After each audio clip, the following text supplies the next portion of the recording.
দেখা যাচ্ছে বাল্বটি জ্বলে উঠেছে এবং এভাবে আমরা ফ্রি এনার্জি তৈরি করতে পারবো। হেই বন্ধুরা, আজ নতুন একটি ভিডিও নিয়ে তোমাদের সামনে হাজির হলাম। আচ্ছা, যদি এমন হয় কোনো উৎস থেকে আনলিমিটেড বিদ্যুৎ আমরা পেতাম তাহলে কেমন হতো?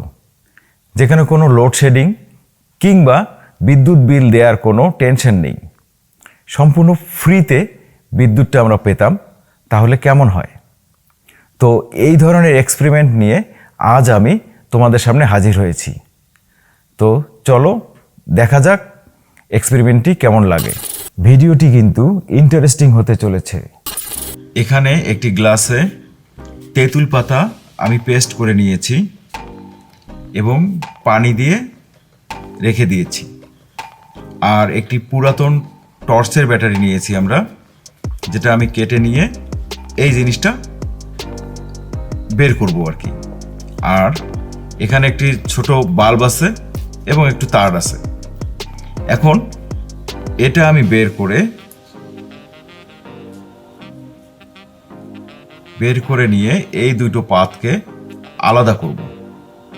এখন এই দুটো পাতকে তেঁতুলের পেস্টে রেখে আমি তার এবং বাল্ব সংযোগ দিব। দেখি এবার কি ঘটে।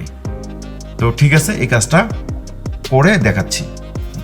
এখন আমি তারের সঙ্গে ব্যাটারি থেকে বের করা পাত দুটো সংযোগ দিয়ে দিয়েছি এক প্রান্ত, এবং এটাকেই আমি তেঁতুলের পেস্টে ডুবিয়ে দিলাম। এখন এর সঙ্গে বাল্বটি সংযোগ দিব। তো চলো দেখি বাল্বটি জ্বলে ওঠে কিনা।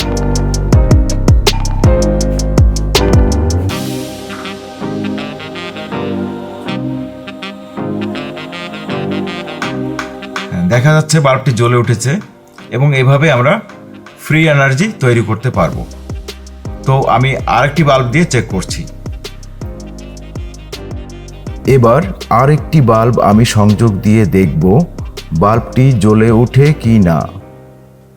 তোমাদের সুবিধার্থে আমি কাজটি আবার করে দেখাচ্ছি।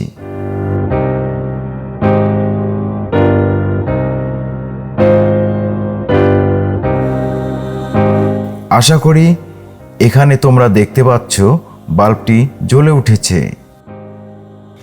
এখন আমরা বড় একটি জার নিয়ে যদি তেঁতুলের পাতা পেস্ট করে আরও বেশি করে নেই এবং আরও কয়েকটি প্লেট এর সঙ্গে সংযুক্ত করি, তাহলে আলোর পরিমাণ এবং বাল্বের পরিমাণ আমরা বাড়ায় দিতে পারবো।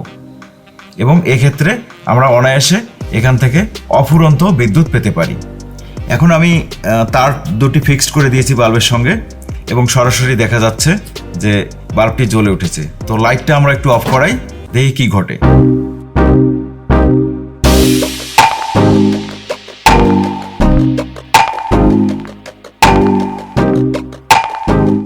এখন আমি ব্যাটারির পাত দুটো এখান থেকে তুলে নেব, যে দেখি বাল্বটি বন্ধ হয়ে যায় কিনা।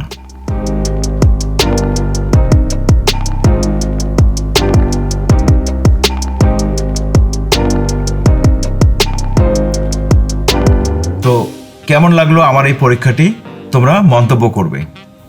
বন্ধুরা, তেঁতুল পাতার এই এক্সপেরিমেন্টটি কেমন লাগলো তোমরা কমেন্ট করে জানাও।